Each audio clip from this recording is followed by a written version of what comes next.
మచిలీపట్నంలో పేర్ని నాని కుటుంబాన్ని ఓడించాలన్న కసి ప్రజల్లో కనిపించింది. అంత కసికి కారణం పేర్ని నాని కుటుంబం చేసిన అరాచకాలే.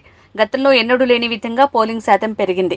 మచిలీపట్నం పార్లమెంట్ పరిధిలో 83% పైబడి ఓట్లు పోలయ్యాయని వల్లభనేని బాలశౌరి అన్నారు. కూడినటువంటి ఎలక్షన్స్ మొట్టమొదటిగా నేను ఇప్పటికే 5వ ఎలక్షన్ చేస్తున్నా.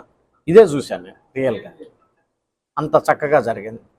సో మరి ఒక్కసారి మా వేదిక మీద ఉన్నటువంటి నాయకులందరికీ పేరు పేరున, అదే రకంగా ఇక్కడ ఉన్న వాళ్ళందరికీ కూడా ధన్యవాదాలు మరొకసారి తెలియజేసుకుంటున్నాను. ఇక్కడైతే రవీంద్ర గారు నేను చాలా చక్కగా మంచి కోఆర్డినేషన్ తోటి వర్క్ చేసుకున్నాం.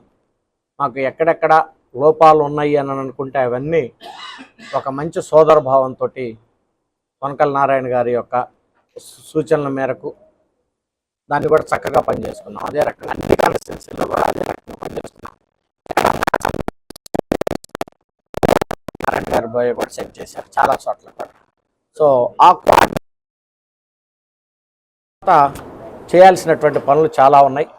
తప్పకుండా నేను రవీంద్ర గారు కలిసి మనం ఏదైతే ఇంపార్టెంట్ ఇష్యూస్ ఉన్నాయో, నేను కూడా పేపర్లో యాడ్లు కూడా ఇచ్చాను.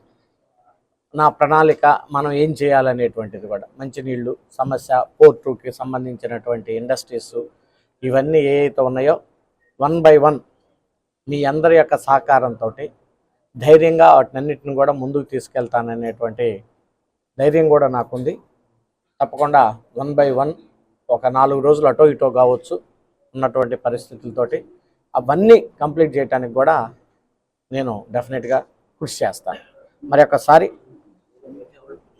రకంగా సహకరించినటువంటి మీడియా వాళ్ళందరికీ, ఎక్సెప్ట్ పోలీస్ డిపార్ట్మెంట్ కూడా కొంతమంది తప్పితే, ఆఫీసర్లు తప్పితే వాళ్ళు కూడా చక్కగా పనిచేశారు. పోలీస్ డిపార్ట్మెంట్ కూడా, అలాగే రెవెన్యూ డిపార్ట్మెంట్ కూడా చక్కగా సహకరించారు.